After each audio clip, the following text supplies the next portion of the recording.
Next topic we are starting is वाक्य के प्रकार. Now as we have seen in Marathi as well, Hindi में भी वैसे ही है. वाक्य के बेसिक फॉर्म है सरल वाक्य, संयुक्त वाक्य, मिश्र वाक्य. मतलब simple sentence, compound sentence and mixed statements. सरल वाक्य मतलब सिंपल स्टेटमेंट जिसमें कुछ भी नहीं है, कोई कुछ कर रहा है, उसके बारे में इंफॉर्मेशन होता है. जैसे रोहन खेलता है, तो इसमें इंफॉर्मेशन क्या हुआ कि रोहन नाम का एक लड़का है, तो वो खेल रहा है. तो जिसके बारे में बात कर रहे हैं वो क्या एक्शन कर रहा है, उसी के बारे में इसमें बताया हुआ है. नीता दौड़ती है, श्याम पढ़ाई करता है, सीता खाना खाती है. सो ये सब सिंपल स्टेटमेंट्स हुए जहाँ पे कौन क्या कर रहा है वो इजीली पता हो. संयुक्त वाक्य मतलब कंपाउंड स्टेटमेंट, ऐसा वाक्य जिसमें दो या दो से अधिक उपवाक्य हो एवं सभी उपवाक्य प्रधान हो, ऐसे वाक्य को संयुक्त वाक्य कहते हैं. मतलब एक या एक से ज्यादा, सॉरी, हाँ, एक से ज्यादा स्टेटमेंट जिसमें हो, जिसको हम ज्वाइन करें, उसको कंजंक्शन यूज करके ज्वाइन करें, उसको कंपाउंड स्टेटमेंट या कॉम्प्लेक्स स्टेटमेंट्स बोलते हैं. जैसे वह सुबह गया और शाम को लौट आया. मतलब वह सुबह गया एक स्टेटमेंट हुआ, शाम को लौट आया दूसरा स्टेटमेंट हुआ. लेकिन ये दोनों स्टेटमेंट किससे ज्वाइन हुआ है? और यूज करके. ये जो कंजंक्शन यूज करके दो स्टेटमेंट्स ज्वाइन होते हैं, दो सेंटेंसेस ज्वाइन होते हैं, उसे संयुक्त वाक्य कहते हैं. दिन ढल गया और अंधेरा हो गया. तो इसमें इसने कहा कि उपवाक्य यानी एक से ज्यादा जो वाक्य होता है ना, वो पहले वाले पे ही डिपेंड होते हैं, यानी उसी से रिलेटेड होते हैं. जैसे दिन ढल गया इसीलिए अंधेरा हुआ ना, तो इसके लिए दिन ढल गया और अंधेरा बढ़ने लगा. मतलब कि ये दो अलग अलग वाक्य है, लेकिन ये जो सेकेंड स्टेटमेंट है वो हमेशा फर्स्ट स्टेटमेंट से रिलेटेड ही रहेगा. प्रिया बोलो पर असत्य नहीं. मैं बहुत तेज दौड़ा फिर भी ट्रेन नहीं पकड़ पाया. तो ये सब हुए संयुक्त वाक्य. मिश्र वाक्य मतलब मिक्स स्टेटमेंट्स, ऐसे वाक्य जिनमें सरल वाक्य के साथ साथ कोई दूसरा उपवाक्य भी हो, वो मिश्र वाक्य कहलाते हैं. मतलब सिंपल स्टेटमेंट्स के साथ कोई और टाइप का भी स्टेटमेंट जुड़ जाए तो वो मिश्र वाक्य हो गया. मिश्र वाक्यों की रचना एक से अधिक एक ऐसे साधारण वाक्य से होती है जिनमें एक प्रधान वाक्य होता है एवं दूसरा वाक्य आश्रित होता है. मतलब एक स्टेटमेंट प्रधान मतलब इम्पोर्टेंट वाक्य होता है और दूसरा उस पर डिपेंडेंट रहता है. जो औरत वहां बैठी है वो मेरी माँ है. यानी जो औरत वहां बैठी है ये एक स्टेटमेंट हुआ, वो मेरी माँ है ये दूसरा स्टेटमेंट हुआ. जो लड़का कमरे में बैठा है वह मेरा भाई है. यदि परिश्रम करोगे तो उत्तीर्ण होगे. तो ये क्या हुआ कि एक डिपेंडेंट स्टेटमेंट है, दूसरा इंपॉर्टेंट स्टेटमेंट है. जैसे एक से ज्यादा स्टेटमेंट कंजंक्शन हो, सिंपल स्टेटमेंट ज्वाइन हो, वैसे कुछ भी आते हैं तो उसे मिश्र वाक्य बोलते हैं. नेक्स्ट, अर्थ के आधार पर वाक्य के भेद. अर्थ के आधार पर ऐसे 8 वाक्य है: विधानवाचक, इच्छावाचक, आज्ञावाचक, निषेधवाचक, प्रश्नवाचक, विस्मयादि बोधक वाक्य, संकेतवाचक आणि संदेहवाचक. So let us see that one by one. विधानवाचक वाक्य मतलब ऐसे वाक्य जिनसे किसी काम के होने या किसी के अस्तित्व का बोध होता है, वह वाक्य विधानवाचक कहलाता है.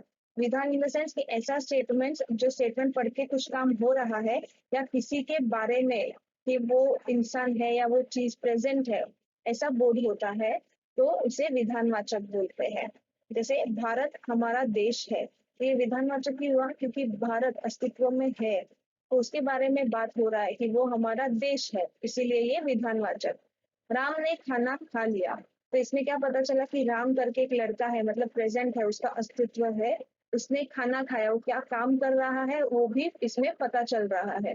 तो ऐसे वाक्य जिसमें कुछ काम हो रहा है प्लस किसी इंसान का चीज का अस्तित्व यानी वो प्रेजेंट है वो पता चले, ऐसे वाक्य को विधानवाचक बोलते हैं.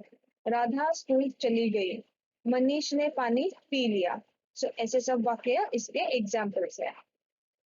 Next is इच्छावाचक. इच्छावाचक मतलब ऐसे वाक्य जिसमें किसी भी टाइप की विशेष, कोई भी कामना हो, आशंका, आशीर्वाद, ऐसे कुछ भी देना हो या ऐसा कुछ भी पता चले, ऐसे फीलिंग्स आए, उसे इच्छावाचक वाक्य बोलते हैं. उदाहरण, दूधो नाव फूटो फलो. मतलब क्या हुआ, ये आशीर्वाद हुआ, तो उसको इच्छावाचक बोलते हैं. कि आशीर्वाद में भी लोग ऐसे इच्छा व्यक्त करते हैं ना कि अच्छे से ग्रो हो, अच्छा फाइन, मतलब अच्छे से तुम्हारा लाइफ सेटल हो, ऐसे. नववर्ष मंगलमय हो, ये इच्छा है कि आने वाला साल एकदम अच्छे से हो. तुम्हारा कल्याण हो, ये भी एक आशीर्वाद है। भावना तुम्हें लंबी भगवान तुम्हें लंबी उम्र दे। भगवान तुम्हें लंबी उम्र दे मतलब ये भी एक टाइप का आशीर्वाद है। तो ऐसे स्टेटमेंट जिसमें किसी के विश हो, जैसे नया साल अच्छा होना चाहिए, कोई डाउट क्रिएट कर रहा है या किसी कोई आशीर्वाद दे रहा है, तो ये सब टाइप के जो वाक्य होते हैं वो आते हैं इच्छावाचक वाक्य। नेक्स्ट है आज्ञावाचक। आज्ञावाचक मतलब जब हम किसी को ऑर्डर देते हैं या जब हम किसी को रिक्वेस्ट करते हैं, एडवाइसेस देते हैं, वो टाइप के जो वाक्य होते हैं उसको आज्ञावाचक बोलते हैं। फॉर एग्जाम्पल, वहां जाकर बैठिए, ये क्या हुआ? ऑर्डर हुआ कि वहां जाकर बैठे। कृपया अपनी मदद स्वयं करिए, दिस इज अ रिक्वेस्ट कि कृपया, कृपया मतलब बोलते हैं ना प्लीज अपना हेल्प खुद करो, सो ये रिक्वेस्ट हुआ, सो अगेन दैट इज आज्ञावाचक। कृपया शांति बनाए रखें, तुम वहां जा सकते हो।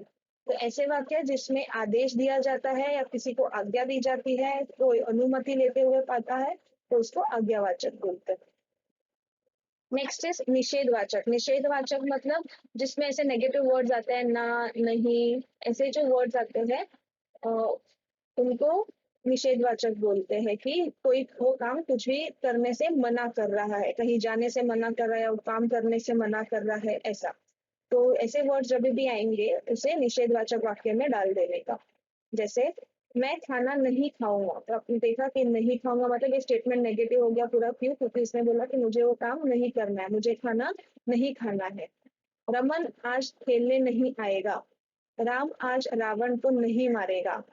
तो ये जो स्टेटमेंट्स है जिसमें ऐसा ना, नहीं, तो उसको निषेधवाचक बोलते हैं कि वो काम करने से मना कर रहे हैं या वो काम नहीं हो रहा है, ऐसे।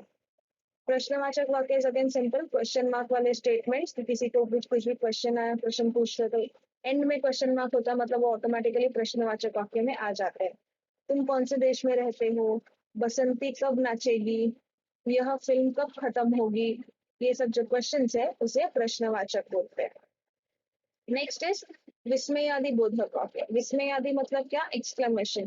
एक्सक्लेमेशन थे इंटरजेक्शन हम बोलेंगे, क्योंकि एक्सक्लेमेशन हमेशा लास्ट में आता है, इंटरजेक्शन हमेशा पहले आता है वर्ड्स में। तो ये जो ऐसे एक्सप्रेशन है, ओ बल्ले बल्ले, कहा, अरे, तो ये सब जो एक्सक्लेमेशन होते हैं जो हम स्टार्टिंग में डालते हैं, उसके बाद एंड में सिर्फ फुल स्टॉप लगता है, तो वो टाइप के जो वाक्य होते हैं उसे विस्मयादि बोधक कहते हैं। कि किसी को आश्चर्य हुआ, किसी को शॉक हुआ, किसी को अत्यधिक खुशी हुई, तो उसे विस्मयादिक बोधक बोलते हैं। Next is संकेतवाचक। संकेतवाचक मतलब वे वाक्य जिनसे हमें एक क्रिया का दूसरी क्रिया पर निर्भर होने का बोध होता है। मतलब एक काम हो रहा है लेकिन वो दूसरे काम पे डिपेंडेंट है, ऐसे कोई वाक्य है तो उसे संकेतवाचक बोलते हैं। जैसे अगर तुम परिश्रम करते तो आज सफल होते, तो इसमें क्या हुआ कि तुम मेहनत करोगे तो ही तुम सफल होगे। तो इसमें सफल होना इज डिपेंडेंट ऑन मेहनत करना। मेहनत करोगे तो सफल हो गए, मेहनत नहीं करोगे तो सफल नहीं होगे। तो इसमें ये जो वाक्य है वो ये वाक्य पे डिपेंडेंट है। तो ऐसे जो वाक्य होता है जिससे पता संकेत मिलता है कि अगर एक चीज होनी है तो उसके लिए दूसरी चीज करनी पड़ेगी। तो ऐसे जो वाक्य होते हैं उन्हें संकेतवाचक वाक्य बोलते हैं। अगर आज तुम जल्दी उठ जाते तो स्कूल के लिए लेट नहीं होते, तो विच मीन्स स्कूल के लिए लेट हुआ, क्यों हुआ? क्योंकि तुम जल्दी नहीं उठे। तो ये दोनों कनेक्टेड है, तो वैसे एग्जाम्पल्स है संकेतवाचक। नेक्स्ट है संदेहवाचक। संदेहवाचक वाक्य मतलब ऐसे वाक्य जिनसे हमें किसी प्रकार के संदेह या भावना का बोध होता है, यानी डाउट्स होता है। आज बहुत तेज बारिश हो सकती है, तो ये क्या हुआ? एक डाउट हुआ मन में कि, या ऐसा बोलते हैं ना कि एक लगता है कि ऐसा पॉसिबिलिटी, या तो डाउट या फिर पॉसिबिलिटी कि शायद आज तेज बारिश हो सकती है, संभवतः वह सुधर गया है, शायद से वह सुधर गया है। तो वो है या नहीं पता नहीं, पर वो हो सकता है, तो उस जैसे बोलते हैं ना संदेह या संभावना कि वो हो सकता है, ऐसा है कि नहीं, श्योरिटी नहीं है, तो वो जो स्टेटमेंट्स होते हैं उन्हें संदेहवाचक बोलते हैं। शायद मोहन मान जाएगा। शायद मतलब अगेन डाउट है कि वो मान भी सकता है, नहीं भी मान सकता है।